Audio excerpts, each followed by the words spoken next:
now it's time to get into the top 10 potential free agent targets for the Raiders on the offensive side of the ball. The first guy I got up for you is a running back. His name is Jerick McKinnon, running back. He played for the Minnesota Vikings this past season. Now, the Vikings may be willing to let McKinnon walk in free agency with a loaded draft class at running back and Dalvin Cook and Latavius Murray still in Minnesota. He was an excellent receiver out of the backfield, catching 94 passes over the last 2 seasons. The Raiders already have Washington and Richard, but if Lynch doesn't return, the Raiders may look to go to a 3-headed running back approach. Next guy on the list, tight end, Trey Burton from the Eagles.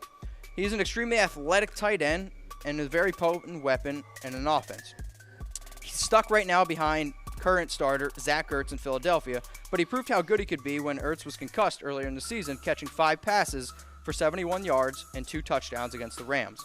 Jared Cook did lead the Raiders in yards with 688, but at age 30, the Raiders may turn to a younger, more talented tight end.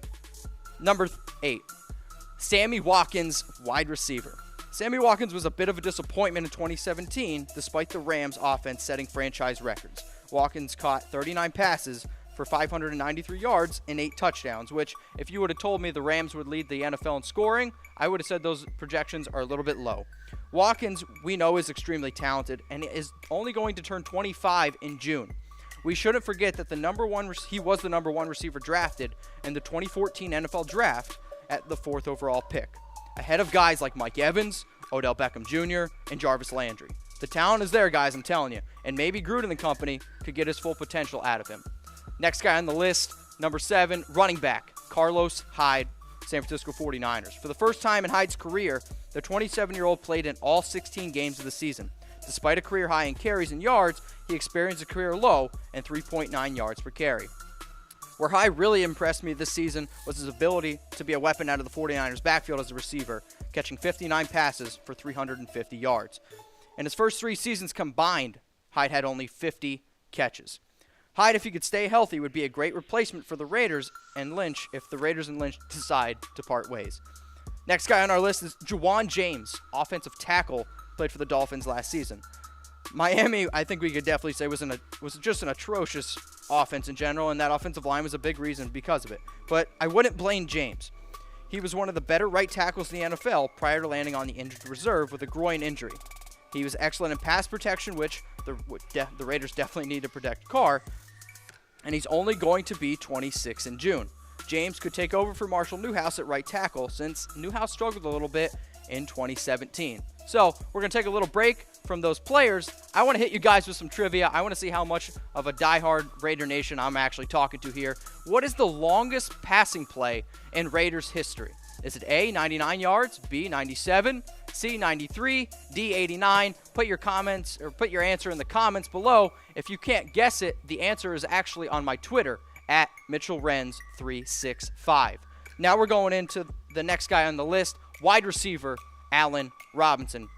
So, Allen Robinson, this one's pretty interesting. There's a decent chance that Crabtree might not be back in 2018 with his contract at $7.69 million, which means Oakland might need another bigger receiver who could be productive on the outside. That is precisely what a wide receiver what Allen Robinson is, and he could bring to the Raiders in 2018. Robinson tore his ACL in 2017 and will enter the 5th year in the NFL at age only 24. Robinson had an incredible 2015, leading the NFL in touchdown receptions with 14. This guy is a big body receiver from Penn State, and I think he could be a solid guy on the outside for an Oakland Raiders team who needs a red zone threat.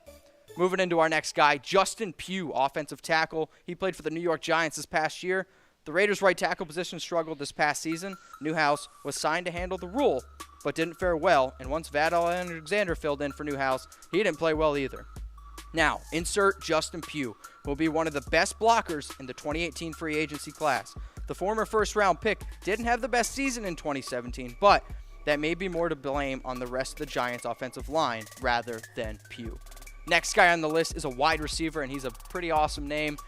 Jarvis Landry played for the Miami Dolphins. Landry would give Oakland a legitimate slot-size target that they could also move to the outside to let Amari Cooper run routes from the slot as well. Raiders wide receiver Seth Roberts has always struggled with drops and is a big-bodied, non-sudden target that seems ill-equipped for the slot receiver role. Meanwhile, Michael Crabtree was shut out twice, ejected once, and is coming off a season with the fewest total receiving yards of his career. During his 4 seasons with Miami, Landry averaged exactly 100 catches per year for a total of 400 catches, 4,038 yards, and 22 touchdowns. Number 2 on my list, Andrew Norwell, offensive guard. The offensive line is an area where Oakland needs to improve on, and Norwell figures to be one of the best interior linemen available and would be a great start at fixing that line. The Raiders would likely have to give him a sizable contract to get him, but if they decide to really address this need, he's the top of my list. Last guy up here, and he's certainly not the worst guy, unrestricted free agent Le'Veon Bell, running back, Steelers. Many could argue that Bell is the best running back in the NFL, and if the Raiders decide to move on from Lynch, they may consider going with Bell. Now, Bell defines the word bell cow running back, carrying the Steelers' offense this past season with 406 touches in only 15 games. So, guys, I want to get your opinion. Which player do you think the Oakland Raiders have the highest on their priority? Is it Le'Veon Bell? Give me a heart. Norwell, Jarvis Landry, wow face. If you think it's somebody else, give me a laughing face. Put it in the comment below. Tell me who you think they should have. Guys, I want to say thank you very much, especially to my Raider Nation people. My name is Mitchell Renz. Please follow me on Twitter at MitchellRenz365. Please like Oakland Raiders by Chat Sports on Facebook so you know exactly when we go live.